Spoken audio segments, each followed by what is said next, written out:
चोपडा ते बुऱ्हाणपूर या अंकलेश्वर राज्य महामार्गावरील रस्त्याची दयनीय अवस्था झाली आहे। रस्त्यावर टाकलेला मुरुम वाहून गेला आहे, तसेच रस्त्यावर 2 ते 3 फूट असे मोठमोठाले खड्डे पडले आहेत।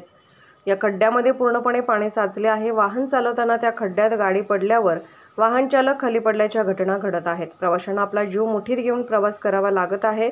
तसेच धानोरा ते चोपडा, पंचक, अडावत मार्गे वडी फाटा, माजला, मंगळूर, खरत, शिरपूरकडून येताना अकुलखेडा, जयेश हॉटेल जवळ धरणगाव वरून येताना निमगव्हाण ते सहकारी सूतगिरणी या रस्त्यावर मध्यभागी मोठमोठे खड्डे पडले आहेत।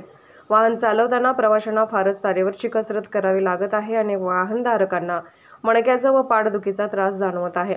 या रस्त्यावर एसटी महामंडळाचे चालक जाण्यास तयार होत नाहीत। 1 महिन्यापासून पाऊस सुरू झाल्यामुळे रस्त्याची पूर्णपणे चाळण झाली आहे। या रस्त्याची गेल्या आठवड्यात कच्चा मुरुम टाकून डागडुजी केली, पण त्याच दिवशी तो कच्चा मुरुम पाण्याने निघाल्याने खड्ड्यात डांबर नसल्यामुळे तो मुरुम पूर्ण बाहेर निघून गेला आणि सतत पाण्यामुळे जागोजागी मोठमोठे खड्डे तयार झाले आहेत। या खड्ड्यामुळे रोजचे लहान मोठे अपघात होत असतात, तरी वरिष्ठांनी त्वरित लक्ष देऊन या रस्त्यावर बारीक खड्डे टाकून डागडुजी करावी अशी मागणी प्रवाशांनी केली आहे। लोकनायक न्यूज करिता प्रतिनिधी विनायक पाटील, चोपडा, जिल्हा जळगाव।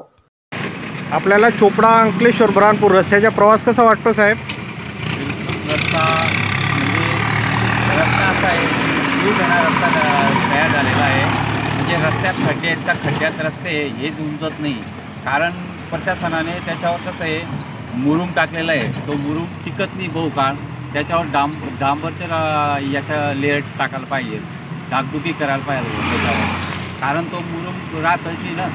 आणि नेमकं असं झालेलं आहे की रस्ता एवढा आहे, आम्हाला तारेवरची कसरत करावं लागते रस्त्यावर।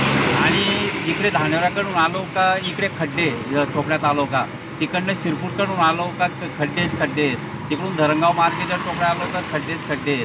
म्हणजे नेमकं असं आहे की खड्डे आले की नेमकं समजून जाय की आपण चोपड्यात आलो बुवा असं। इथं या रस्त्याचं काम केलेलं सांगताय प्रशासन, काम केलेलं आहे बुवा, तुम्हाला काय वाटतंय? काम केलंच नाही, कारण कसं आहे त्या रस्त्याचे काम म्हणजे यांनी मुरुम टाकलेला आहे। मुरुम कितपत टिकेल हा पावसानं, कारण त्याच्यावर नेमका त्यांनी डांबरीचं लेअर मारायला पाहिजे, डांबरीकरण करायला पाहिजे, डांबर द्यायला पाहिजे त्याच्यावर। हे फक्त मुरुम टाकतात, तो मुरुम लगेच निघून जातो। मुरुम पावसाच्या टिकतच नाही ना। आता काय कंडिशन झाली आहे अंकलेश्वर बुऱ्हाणपूर हायवेची? म्हणजे याच्यामध्ये रस्ते एवढे खड्डे आहेत की नेमकं याच्यामध्ये वारंवार ॲक्सिडेंट घडत असतात। म्हणजे आम्हाला कसं आहे कुठं गाडी चालवायची नेमकं तेच कळत नाही।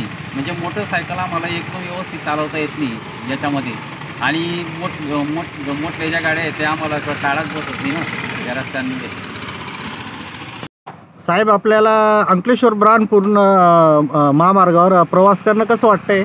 खूप कठीण वाटतंय, कारण मी माझा नेहमीचा रूट आहे असं वाटत नाही की आता आणि अंकलेश्वर महामार्ग आहे हेही समजत नाही। आता मागे प्रशासन सांगतं की आम्ही खड्डे बुनले का प्रशासनाने? तुम्ही तुमच्या डोळ्याने बघितलं एकही खड्डा बुजवला नाही आतापर्यंत। मुरुम टाकलेला होता, मुरुम राहतो का साहेब पावसाळ्यात? नाही, काहीच टाकलेलं नाही। लोकनायक न्यूज।